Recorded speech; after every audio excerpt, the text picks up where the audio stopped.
안녕하세요. 손가락 복음 선교회 지휘자 강사입니다. 오신 것을 진심으로 환영하며 해피 바이블을 열어가도록 하겠습니다. 오늘 증거드릴 말씀의 제목은요. 220강 그 손에는 이한 낫을 가졌더라 라는 제목으로 하나님의 말씀을 나눠보는 시간을 갖도록 하겠습니다. 계시록 14장 14절을 보시면 또 내가 보니 흰 구름이 있고 구름 위에 사람의 아들과 같은 이가 앉았는데 그 머리에는 금면류관이 있고 그 손에는 이한 낫을 가졌더라 라고 기록되어 있습니다. 낫은 추수하는 그러한 도구이지요. 그래서 곡식 추수와 포도송이 추수가 있습니다. 근데 우선 먼저 곡식 추수를 보도록 하겠습니다.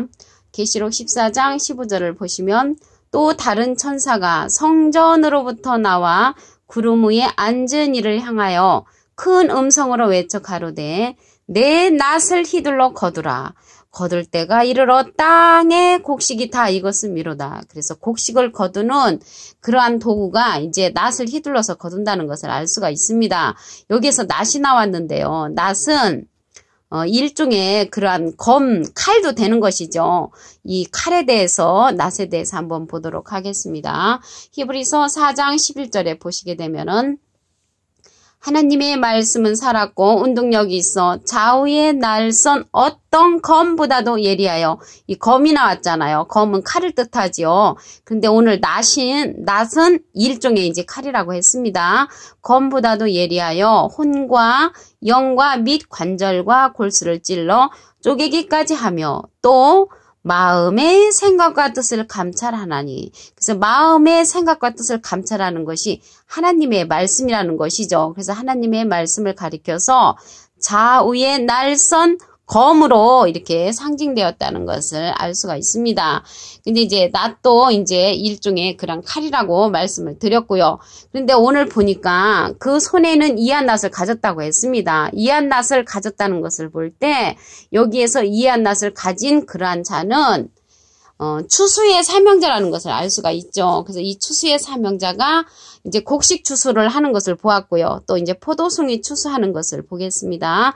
계시록 14장 17절을 보시게 되면은 또 다른 천사가 하늘에 있는 성전에서 나오는데 또한 이한 낫을 가졌더라. 그래서 또 다른 천사가 나왔다고 했습니다. 그래서 또 다른 천사가 나와서 이한 낫을 가져가지고 무엇을 추수하냐면 이제 포도송이를 추수하는데 계시록 14장 18절에 보시게 되면은 또 불을 다스리는 다른 천사가 제단으로부터 나와 이한 낫 가진 자를 향하여 큰 음성으로 이제 외치는 거죠.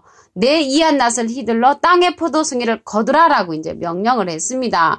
이게 거두니까 계시록 14장 19절에 보면 천사가 이제 낫을 땅에 휘둘러 땅의 포도를 거두어 하나님의 진노의 큰 포도주 틀에 던짐에 그랬거든요. 그래서 포도송이는 걷어서 어디에 던지냐면 하나님의 진노의 포도주 틀에 던진다는 것을 알 수가 있습니다. 그래서 진노의 포도주 틀에 들어가는 것이 포도송이인데 예수님은 참포도나무죠. 그런데 진노의 포도주 틀에 들어가는 그 포도는 들포도를 맺혔기 때문에 이렇게 진노의 포도주 틀로 들어가는 것을 알 수가 있습니다.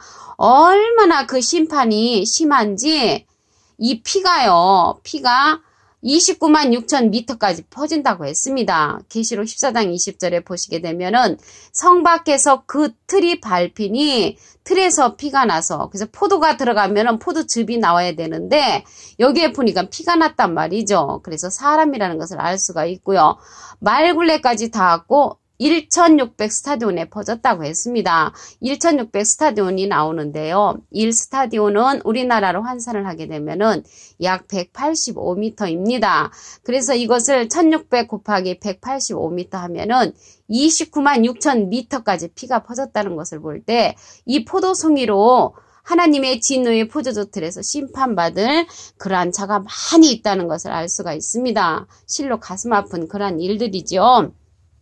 그러면 이 자가 오늘요, 그 손에 이한 낫을 가진 자가 이제 추수 사명자잖아요. 추수하는 그런 사명자인데 그 자를 한번 보도록 하겠습니다. 이사야 41장 15절에 보시게 되면은 보라 내가 너로 이가 날카로운 세타작기계를 삼으리니 내가 산들을 쳐서 부스러기를 만들 것이며 작은 산들로 겨같게 할 것이라 라고 기록되어 있습니다. 그 세타작기계는 한 번도 쓰지 않은 그런 새로운 타작기라는 것을 알 수가 있죠. 그런데 이 자가 너무나 아름답고 멋있고 훌륭한 분이면 모든 사람들이 쫓아가지요. 그런데 그렇지 않다고 했습니다.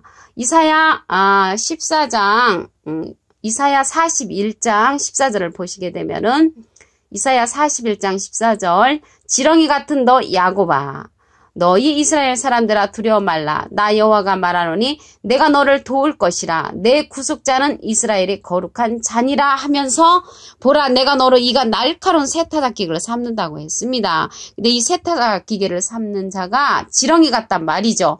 그러면 지렁이 같으면 많은 사람들이 쫓아가지를 않죠. 그게 쫓아가지 않고 오히려 밟아버린다는 것이죠. 밟아버리고 멸시하고 천대를 한다는 그러한 자라는 것을 알 수가 있습니다. 그러나 하나님의 말씀에 보니까 그 자를 갖다가 이사야 41장 15절에 보니까 내가 너로 이가 날카로운 세타작기를 삼는다고 말씀에 기록되어 있습니다. 그래서 지렁이 같은 그러한 자를 야곱을 빙자한 기록으로 기록되었다는 것을 알 수가 있습니다. 호세아 12장 10절에 보시게 되면은 선지자를 빙자한 기록이 있거든요. 그래서 하나님의 말씀은 이렇게 야곱 선지자를 빙자해서 지렁이 같은 자를 말씀에 기록해 놓았다는 것을 알 수가 있습니다. 거두는 자를 한번 보겠습니다. 요한복음 4장 36절을 보시면 거두는 자가 이미 삭도 받고 영생에 이르는 열매를 모으나니 영생에 이르는 열매를 모으는 그 거두는 자가 있다는 것이죠. 이는 뿌리는 자와 거두는 자가 함께 즐거워하게 하려 함이니라. 그래서 뿌리는 자는요. 마태복음 13장 37절에 보시게 되면은 좋은 씨를 뿌리는 이는 인자요 그랬거든요. 그래서 좋은 씨를 뿌리는 이는 인자 예수님이시고요. 거두는 자가 함께라는 것을 볼 때 거두는 자는 예수님이 아니라는 것을 알 수가 있습니다. 거두는 자가 함께 즐거워함이니라. 그래서 뿌리는 자는 예수님이 좋은 씨를 뿌린 예수님이시고요. 어떠한 씨를 뿌렸냐면 마가복음 4장 14절에 보시게 되면은 뿌리는 자는 말씀을 뿌리는 것이라. 그래서 말씀을 뿌렸다는 것이죠. 근데 말씀을 뿌렸기 때문에 거둘 때 말씀의 열매가 거둬지는 것인 줄로 믿습니다. 그런데 이제 뿌리는 자는 예수님이 뿌렸는데 거두는 자가 또 있다는 기절을 보겠습니다. 요한복음 4장 37절을 보시면 그런즉 한 사람이 심고 다른 사람이 거둔다는 말이 옳도다. 그래서 한 사람 심으신 분은 예수님이시고요. 다른 사람이 거둔다는 말이죠. 그래서 다른 사람 거두는 자가 누구냐면 오늘 그 손에 이한 낫을 가진 자라고 했습니다. 이한 낫을 가진 자를 다시 한번 보도록 하겠습니다. 계시록 14장 14절을 보시면 또 내가 보니 흰 구름이 있고 구름 위에 사람의 아들과 같으니 그 사람의 아들은 인자죠. 좋은 씨를 뿌리는 이는 인자요. 그래서 인자는 예수님이시죠.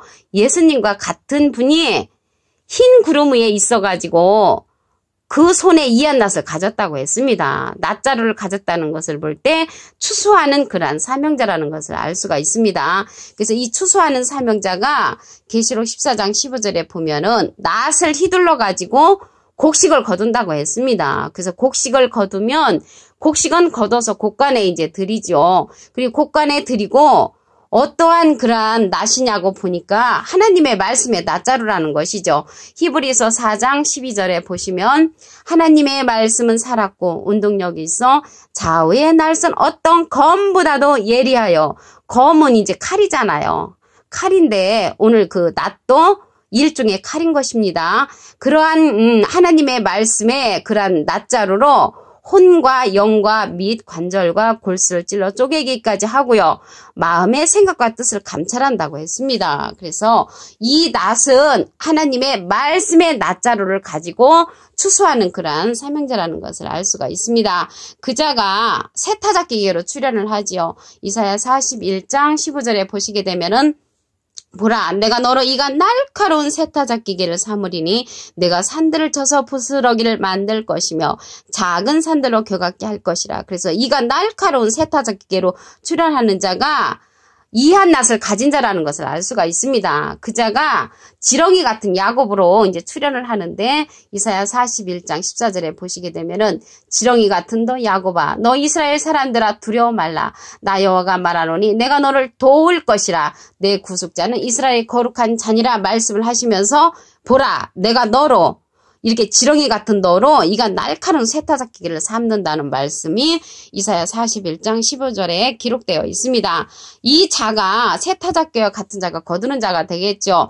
요한복음 4장 36절을 보시면 거두는 자가 이미 삭도 받고 영생에 이르는 열매를 모으나니 이는 뿌리는 자와 거두는 자가 함께 즐거워하게 하렴이니라. 예수님은 좋은 씨를 뿌리신 그러한 분이시죠. 마태복음 13장 37절에 그래서 어떠한 씨를 뿌렸는가 보니까 말씀을 뿌리는 것이라. 그래서 말씀의 씨를 뿌렸다는 것을 알 수가 있습니다. 그래서 거두는 자가 거둘 때 말씀의 열매를 이제 거두게 되는 줄로 믿습니다. 요한복음 4장 37절을 보시면 그런즉 한 사람이 심고 다른 사람이 거둔다는 말이 옳도다. 그래서 예수님은 심으셨고요. 다른 사람 세타잡기계로 출현하는 이한 낯을 가진 자가 거두는다는 것을 알 수가 있습니다. 그러니 사람 가운데 첫 열매를 거두게 되겠죠. 계시록 14장 4절을 보시면 이 사람들은 여자로 더불어 더럽히지 아니하고 여자로 더불어 더럽히지 아니한다는 것은 여자는 목자를 상징한다고 말씀드렸죠. 말씀에 보면은 예수님도 야고보서 1장 18절에 보시게 되면은 진리의 말씀으로 우리를 낳았다고 하셨거든요. 그래서 낳는 일은 여자가 하지만 목자를 상징해서 진리의 말씀으로 낳은 것을 상징을 하였습니다. 그리고 이제 여자로 더불어 더럽히지 않다는 것은 목자로 더불어 더럽히지 아니하고 정절이 있는 자라 어린 양이 어디로 인도하든지 따라가는 자며 사람 가운데서 구속을 받아 처음 익은 열매로 하나님과 어린 양에 속한 자들이 사람 가운데 처음 익은 열매로 이제 맺혀지는 것입니다. 그러한 자들은 거두는 그러한 곡식으로서 거둬지는 그러한 사명자가 되겠죠. 곡식으로서 거둬지는 그러한 자라는 것을 알 수가 있고요. 이한 낫은요. 이한 낫 오늘 낫자루가 나왔잖아요. 이한 낫은 곡식과 포도송이를 거둡니다. 그래서 곡식은 곡간에 들여지고요. 포도송이는 하나님의 진노의 포도주 틀에 던져서 피가 1600 스타디온에 퍼지는 그러한 심판을 받게 되지요. 1스타디온은 우리나라로 환산을 하면은 약 185m입니다. 그래서 1600 스타디온에 퍼졌다는 것은 29만 6천 미터까지 그 심판받을 포도송이와 같은 자가 많은 심판을 받는다는 것을 계시록 14장 19절부터 보시면 기록되어 있습니다. 그래서 오늘 그 손에는 이한 낫을 가졌더라 했는데요. 이 낫자루를 가진 자가 추수의 이제 그 사명자라는 것을 알 수가 있죠. 계시록 14장 14절을 다시 한번 보시면 또 내가 보니 흰 구름이 있고 구름 위에 사람의 아들과 같은 이가 앉았는데 그 머리에는 금면류관이 있고 그 손에는 이한 낫을 가졌더라. 그래서 낫을 가지고 추수한다는 것을 알 수가 있습니다. 우리가 이제 씨를 뿌리게 되면은 자라는 과정에서는 그 씨가 보이지 않습니다. 예를 들어서 콩을 심으면 자라는 과정에서는 콩이 보이지 않지만 추수 때 그 열매에 달릴 때 보면은 콩이 달렸구나 이렇게 알듯이 우리가 말씀의 씨를 뿌리신 예수님의 모습이 신앙이 자라는 불같은 성령, 비둘기 같은 성령, 비둘기 같은 성령을 받으시고 예수님이 씨를 뿌리셨죠. 근데 자라는 과정에서 불같은 성령으로 많은 신앙이 자랄 때에도 그 씨가 보이지 않습니다. 언제 보이냐면 추수 때 이한 낫을 가진 그러한 자를 통해서 추수 때는 말씀의 씨가 보이는 줄로 믿습니다. 오늘 220강 그 손에는 이한 낫을 가졌더라라는 제목으로 하나님의 말씀을 나눠보는 시간을 가졌습니다. 감사합니다.